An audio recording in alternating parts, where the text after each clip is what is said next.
Habíamos anunciado que nos iba a acompañar el licenciado Jorge Escocia, un hombre de consulta. No lo jubilamos nosotros, guarda, digamos, no. Pero siempre es bueno escuchar voces en momentos bastante complicados. Mira, recordemos, el Senado en Roma justamente reconocía a las personas, no digo ancianas, sino a las personas con mayor experiencia, y les daba un lugar. Y resabios del Senado son los senados en muchos lugares del mundo como instituciones democráticas. Después esto empezó a cambiar, se ha perdido un poco el respeto por las personas mayores, personas adultas con mayor experiencia. Sin embargo, creo que en este momento empieza a revertirse esa situación, y las voces de experiencia yo creo que tienen necesariamente que ser convocadas en todos lados. Bueno, Jorge, vos sos una persona de ella, vos sabés que esto lo decimos desde el afecto, el cariño, el respeto, ¿no es cierto? No, por supuesto. ¿Cómo es, digamos, bueno, hola, primero saludarte y preguntarte, digamos, ¿cómo estás viendo la situación actual? Estamos frente a la presencia de un fin de ciclo. Esto no es fin de ciclo, sino que es un reciclado. ¿Cómo lo estás viendo vos? No, yo creo que termina un periodo constitucional, que esto es bueno para Argentina, que tengamos muchos periodos constitucionales, más allá de los aciertos y defectos que podamos tener en el ejercicio del gobierno. Pero yo creo que no es fin de ciclo. Argentina sigue es un modelo capitalista, como decía antes, con acierto y desacierto. Hay cosas que hay que cambiarlas, pero yo lo que veo más complicado es el ordenamiento político. Capaz que todo el mundo está esperando un tiempo más adelante para definir ciertas cuestiones, porque si uno hoy mira fríamente la política nacional, da la sensación de tener una bola de billar que la apretás de arriba, que puede salir para cualquier lado. ¿Y a qué me refiero en esto? Y no es que sea nostalgioso. Cuando en alguna oportunidad creo que hablamos con vos sobre el tema de la necesidad de los partidos políticos para ordenar el pensamiento nacional, no era un eslogan, sino que a la gente tenemos que decirle, mire, este partido va a gobernar un poquito para la derecha, un poquito para la izquierda, el otro va a ser de centro, el otro va a ser de arriba, que la gente no se confíe solamente en la imagen que se está vendiendo, que a veces son imágenes hasta virtuales, claro, a través de los medios, donde no conocemos realmente cuál es el pensamiento. Y yo soy muy autocrítico de mi peronismo. ¿Qué nos pasó con Menem? Cuando Menem asume, nosotros teníamos era una puja fuerte entre Cafiero y Menem. Sabíamos cuál era el modelo de Cafiero, muy adscripto al modelo, llamémosle alemán, claro, capitalista alemán, actual, no al nazismo, claro, obviamente. Sí. Y Menem aparecía como un tipo más progresista, más abierto, más llano. Y resultó al revés. Absolutamente. Por eso, ahí tuvimos el primer engaño. Y ahí fallamos como peronistas, porque no es lo que le habíamos ofrecido realmente en la campaña. Habíamos ofrecido otra cosa. Por lo tanto, es bueno que existan los partidos políticos de ordenamiento. Hoy lo que veo, digamos que es una serie de figuras, podemos decir 5 figuras, que pueden ser presidenciables, pero abajo no sabemos quién va a jugar con esas figuras. No sabemos exactamente cuál va a ser el modelo económico más preciso, cuáles van a ser las prioridades. Y fíjense ustedes que todo el mundo habla de gestión. Y yo no estoy de acuerdo con gestión. Yo estoy de acuerdo con gobernar. Porque gobernar es mucho más que gestionar. Es definir realmente las prioridades en la cuestión. Claro. A todos nos gusta ser felices, que todo sea fácil. Pero lamentablemente cuando uno ejerce el gobierno, no alcanza. Tiene que tomar decisiones, claro, que favorecen a algunos y no favorecen tanto a otros, pero con el horizonte de tratar de equilibrar el crecimiento social para que no haya tantos pobres o tantos ricos. Este es el modelo que yo siempre pongo un poco como modelo, lo que pasa en Australia, lo que pasa en Canadá, lo que pasa en Alemania, lo que pasa en Noruega, con sus más y sus menos, cada uno tendrá también acierto y desacierto, pero buscan eso. Y entonces una Argentina, por ejemplo, que ha pasado una etapa en la cual se han revalidado los commodities, que nos permitió crecer, tener una balanza comercial realmente favorable, ya no había deterioro de intercambio. Tendríamos que haber aprovechado. Y hoy en Argentina, a mí como peronista me lastima que haya tantos pobres, que haya tanta marginalidad, que haya tanta gente que no sabe qué hacer. Esto realmente como peronista me aflige. Las políticas sociales que implementó el gobierno, que en muchos casos han recibido críticas, yo creo que erróneas, ¿no? Sí, en algunos casos sí. Yo siempre me acuerdo, inclusive, me acuerdo a Raúl Alfonsín, cuando mencionaba, digamos, revalorizaba la política social del justicialismo. Decía, muchas veces la crítica a la política del peronismo se criticaban las mejores medidas del peronismo. Eso hablando del peronismo de Perón, en la cual Alfonsín había sido diputado. Esta situación que la Argentina tuvo, que permitió en muchos casos revalorizar la empresa nacional, y poder aplicar políticas sociales, no terminó, a tu juicio, como por lo menos esta sí es una opinión mía, que no terminó de revertir un problema estructural en la Argentina, en la cadena de producción, en la cadena de trabajo y fundamentalmente en la cadena social. Es decir, no, porque muchas de las medidas sociales terminaron simplemente en el asistencialismo, y eso no es bueno. Claro. Por ejemplo, uno toma la asignación universal por hijo, que yo creo que debería ser más. Ahora, ¿cómo aplicaría si a mí me tocara hacer gobierno? Si a mí me tocó hacer gobierno, primero le aumento, pero yo le exijo a la familia, la cual tiene la suerte de tener una asignación universal por hijo, suerte o no suerte, le exigiría escuela, salud y deporte. Si no, no la pago. Claro.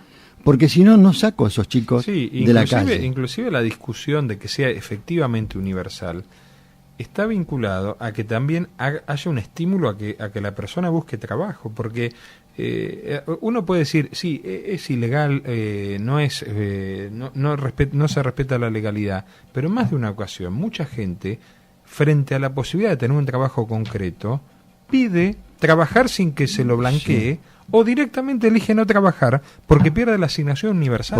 Bueno, pero seamos un poquitito todavía más claros. En los momentos en cuales hay algún decaimiento, que decae obviamente la posibilidad laboral en los sectores privados, el Estado debe de alguna forma acudir para generar esa posibilidad para el que no tiene trabajo. Por supuesto. Ahora, si yo tomo un empleado público, lo debo tomar para asignarle trabajo. Claro. Siempre hay algo que hacer. Claro. Aunque sea pintar un cordón. Es decir, no tomar gente para que no haga nada, simplemente para que milite a favor de un partido. Sí. Esto no es bueno.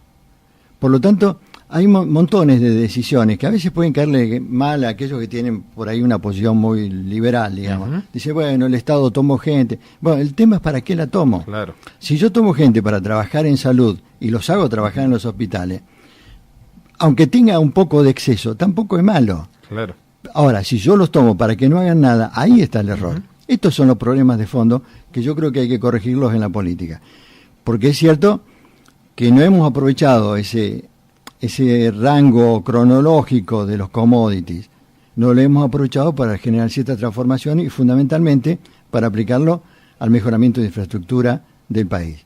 No necesitamos ir muy lejos para plantear esto. Lo vemos en las rutas provinciales, lo vemos en muchas escuelas, los vemos en muchos hospitales.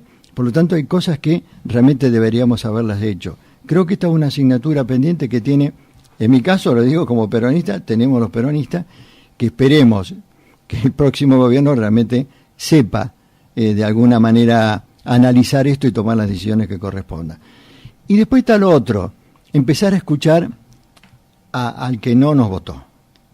Yo siempre, casualmente hace una semana recordaba con un compañero, recordarás cuando se hablaba sobre el tema de tierras en la provincia, que en aquel entonces yo como senador me propone Duhalde que me encargue de la relación en Bahía Blanca. ¿Sabés lo primero que me preguntó Duhalde? Que también tenía acierto y desacierto como todos los gobernadores. Éramos un grupo de compañeros encargados de esto. Lo primero que me preguntó, ¿está de acuerdo el intendente opositor? ¿Está de acuerdo el intendente opositor? Dice, porque si él no está de acuerdo, esto no se hace.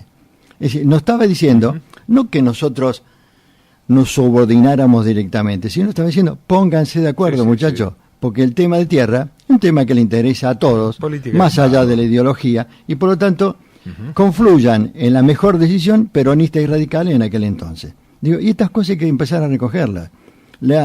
Recuerdo también, estando en el Senado, por ejemplo, nosotros teníamos quórum y mayoría en un periodo, pero siempre respetábamos la opinión de la minoría. Nunca sacábamos una ley que era solamente lo nuestro. Es que esas son las reglas no escritas de la Son democracia. las reglas no escritas de la democracia.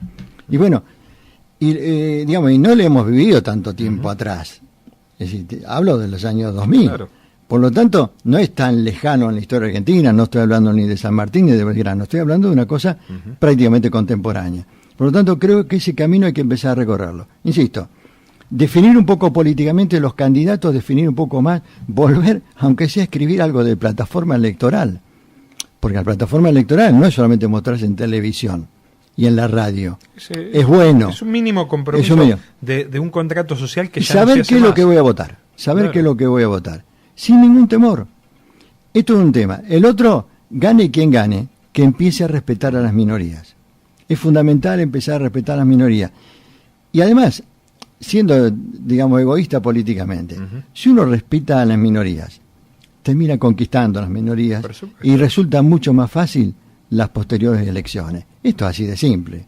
Por lo tanto, yo estoy preocupado, no veo claramente definiciones.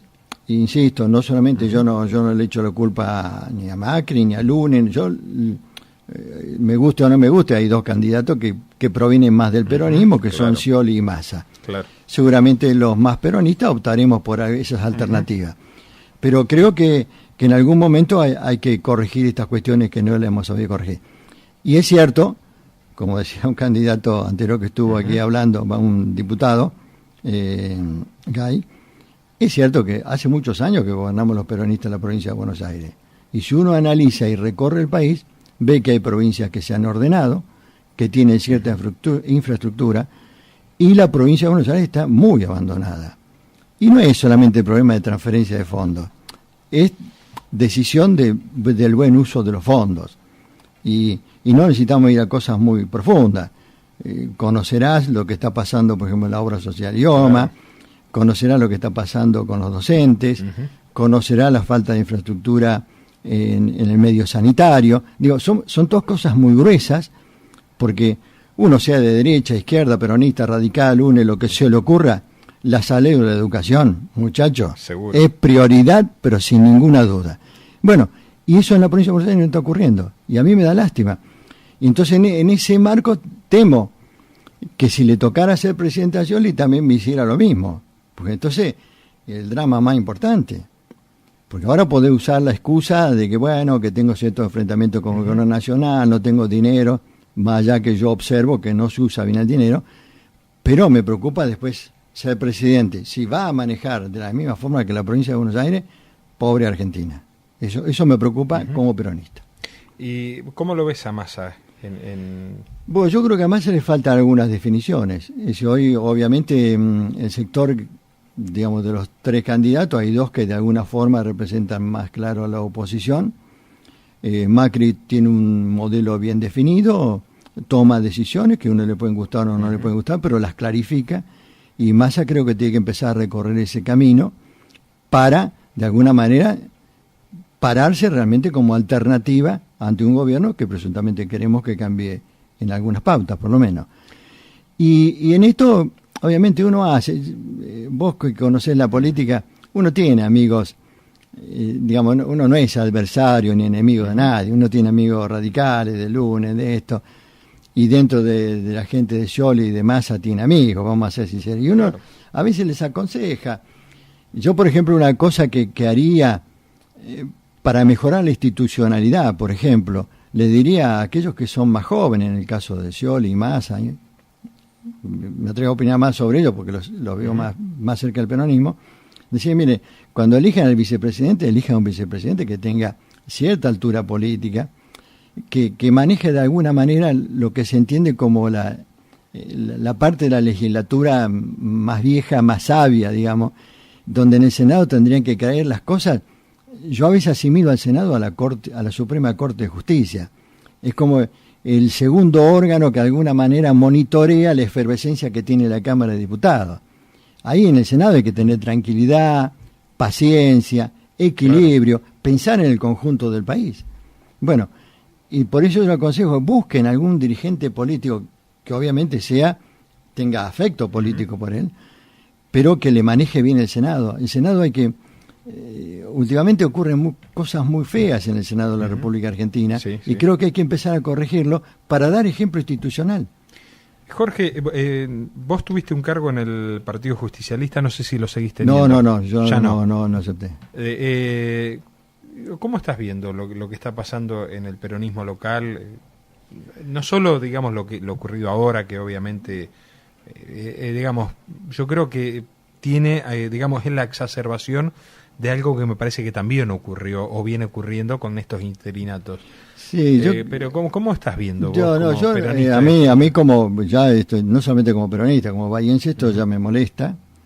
Creo que hay pujas internas que se visualizan en toma de decisiones que a veces la gente común no las entiende. Porque admitamos en esta lectura que Bahía Blanca tiene serios déficits. Claro. Muchos déficits.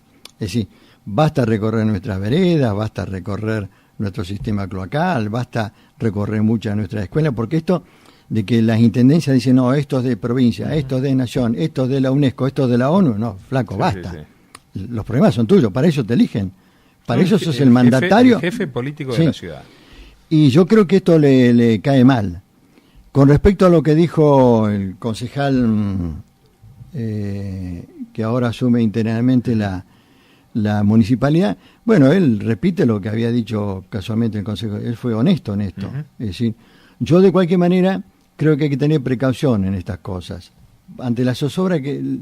No es que zozobra institucional, porque no va a pasar nada, pero la gente observa que la disputa política es muy corta.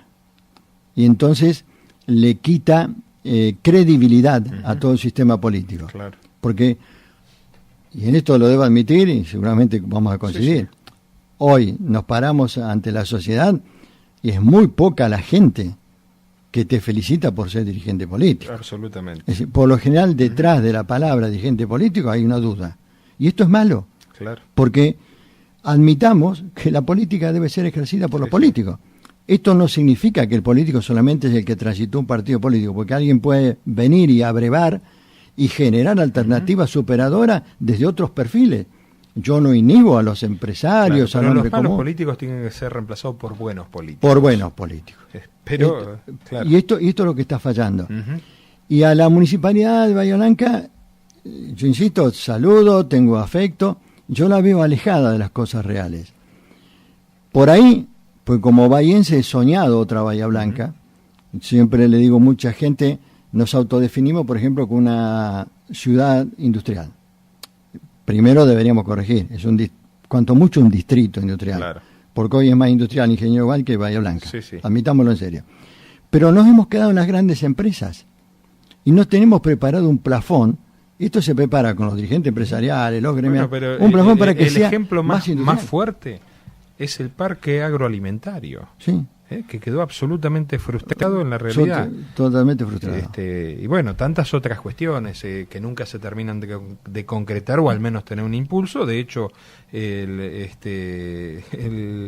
digamos, los consorcios, el consorcio o el parque industrial ha tenido un desarrollo durante un tiempo y después no ha logrado sí, ahora estamos como haciendo la plancha en Bahía Blanca. Absolutamente. Pero ojo, y en esto yo también le hago un desafío, no solamente a la dirigencia política, sino también a la dirigencia gremial todo, claro. Y a la dirigencia empresarial. Empresarial, claro. Yo te recuerdo acá, por ejemplo, vos sabrás que tengo amistad con muchos gremios, yo siempre les digo, muchachos, más allá de las diferencias, producto de la verticalidad que tengan en los gremios, en Bahía Blanca tiene que existir una CGT que opine sobre educación, sobre salud, sobre inversión, etcétera, etcétera, porque ningún sector debe estar alejado de las opiniones que trascienden y que generan realidades que transforman el presente en un futuro mucho más permeable.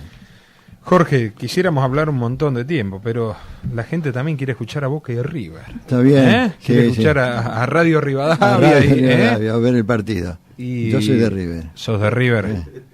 ¿No sentís, perdón, no yo como hincha de Boca, ¿no sentís que en una semana se les puede fumar todo? Sí, no, yo fundamentalmente quiero ver buen fútbol. Está bien, sí. ¿Sabés lo que estoy cansado? Yo vi el último partido de Boca River, era todo a ver que parecía un campeonato de lucha, de lucha libre. Sí. Y no veía fútbol, quiero ver fútbol. Y hay que erradicar la violencia de las canchas. Bueno, En esto coincido con la gente de River, con esto que pasó últimamente, que dice, muchachos, los políticos no se hagan los tontos. Claro. Nosotros, y fundamentalmente nosotros los peronistas lo sabemos, la barra brava que está en el conurbano está en el servicio de algún político. No mintamos más, por favor. Digámoslo en serio. Es así. Jorge, muchas gracias. No, gracias a ustedes por darme la oportunidad.